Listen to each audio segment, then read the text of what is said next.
What is the very first thing that comes to your mind when you think about conducting? Probably someone waving their arms in front of a group of musicians.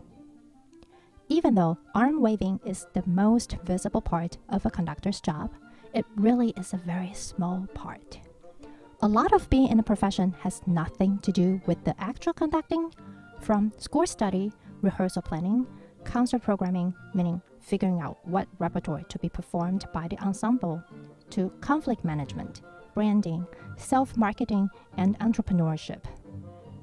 Even navigating the union rules if you work with unionized musicians, and not to mention fighting the imposter syndrome or anxiety when self-doubt creeps in every once in a while. Hey friend, you're not alone anymore.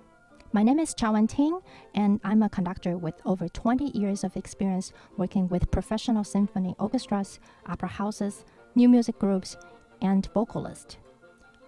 I'm also founder of Girls Who Conduct and have mentored hundreds of conductors through the webinars and programs that we offer.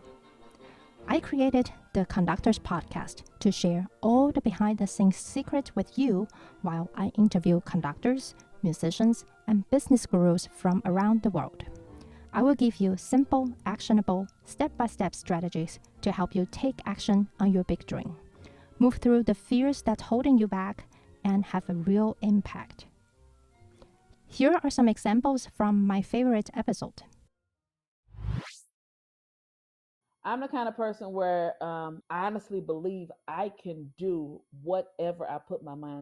And I told my husband, I said, I really want to go back to school and study music. And he was like, "We got 3 kids, honey. That's not gonna happen." And sometimes it can be discouraging because you can like, well, can I really do this or can I really do that? But then I have to go back and tell myself that this is a mind game. And Maria, your mind is powerful. You can do it. I, went to graduate school, went to conservatories, and I did not learn about very many women composers or composers of color at all.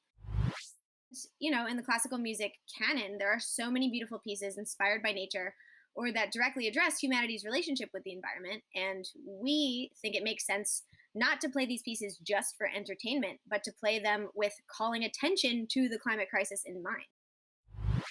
Because as classical musicians, part of our training is to avoid the mistakes. Right? We don't celebrate them enough. But he said especially when people are learning languages, if you think about how a kid learns a language or something like that, the kids are making mistakes all the time. And so we need to have that childlike wonder about the language and the pieces of music that we have. And I think that's what I bring to the podium.